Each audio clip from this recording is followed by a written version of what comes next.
सकती है, पर उन बातों को इम्प्लीमेंट करना, उनको पूर्ण रूप से करना और वास्तविक रूप में उनको परिभाषित करना, वो बहुत बड़ी बात है। तो इसलिए यहाँ पर कार्यक्रम बहुत सारे ऑर्गेनाइज होते आए हैं, पर सबसे बड़ा जो कार्यक्रम हुआ है और जो माना गया है वो आप सभी जानते हैं कि अपने आप में गौशाला का जो अभियान हुआ था वो आज पूर्ण रूप से आज वो सपना साकार हुआ है। और इस तरह के और भी कार्यक्रम यहाँ पे हुए हैं। तो मेरा एक निवेदन होगा, जो हमारी समिति और जो हमारे यहाँ पे रिप्रेजेंटेटिव है, खास तौर पे मेरा एक निवेदन होगा आदरणीय हमारे प्रधान महोदय, उप प्रधान और प्लस बीडीसी की ननखरी में हमारे सार्वजनिक शौचालय से लेकर हमारे सड़क से लेकर जो भी इस तरह के मुद्दे हैं वो वास्तविक रूप में वो मुद्दे आगे लाए जाए और उन पे गहरी थी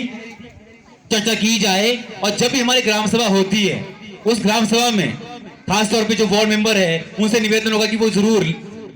गांव में लोगों को अवेयर करके उनको जगाए कि वो लोग भारी मात्रा में आप ग्राम सभा में आकर एक पूर्ण बहुमत से आप जो भी आप लोग पास करेंगे विधेयक, जो भी इसमें बात पारित होगी उस पर एक्शन होगा, उस पर काम होगा, और होगा तब जब आप वहां पे पूर्ण बहुमत से आएंगे। तो मेरा निवेदन है कि खास तौर पर जो हमारी आज कल की ज्वलन समस्या है यहाँ की, उस पर सिर्फ ओनली बात ना हो,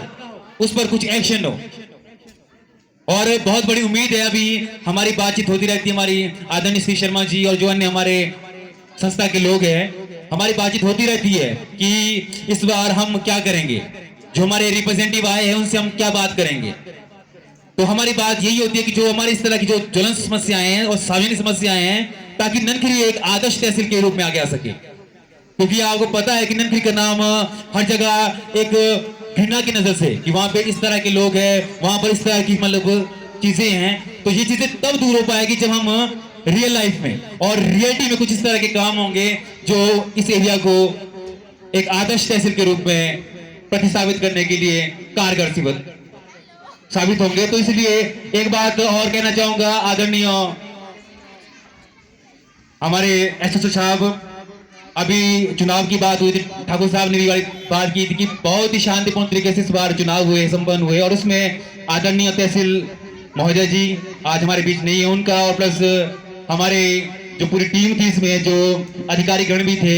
चाहे हमारे वो टीचर्स है, चाहे किसी भी विभाग के वो लोग थे, उन्होंने बहुत अच्छा काम किया, रात दिन एक करके ये काम किया। और विशेष रूप से एसएसओ साहब रात को 12-12 बजे तक इनका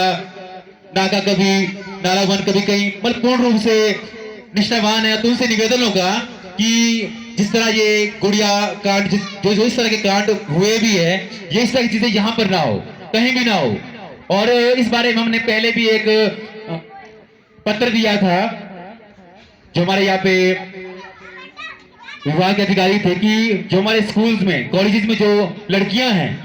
और जो महिला मंडल्स है उनको ट्रेंड किया जाए अपने सेल्फ डिफेंस के लिए। कुछ इस तरह के भी कुछ प्रोग्राम्स हो, कुछ इस तरह की कुछ चीजें हो ताकि अपना सेल्फ डिफेंस हो सके और एक ऐसा माहौल यहाँ पे क्रिएट हो, क्योंकि यहाँ पे कॉलेज भी है, आगे संख्या यहाँ बढ़ेगी। कुछ इस तरह का माहौल क्रिएट हो कि यहाँ की लड़कियां, यहाँ की महिलाएं स्वतंत्र रूप से आ जा सके और अपने हक के लिए लड़ाई लड़ सके। तो ये उनसे निवेदन होगा। और खास तौर पे आदरणीय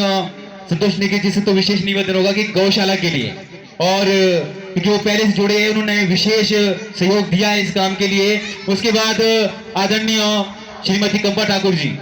ये भी 10-12 सालों से, लगभग कम से कम 10-12 साल से महिला मंडल से लेकर और भी जो है गतिविधि उसमें कार्यरत है, तो उनसे 20 बार उम्मीद होगी। और मैं सिर्फ एक आश्वासन देना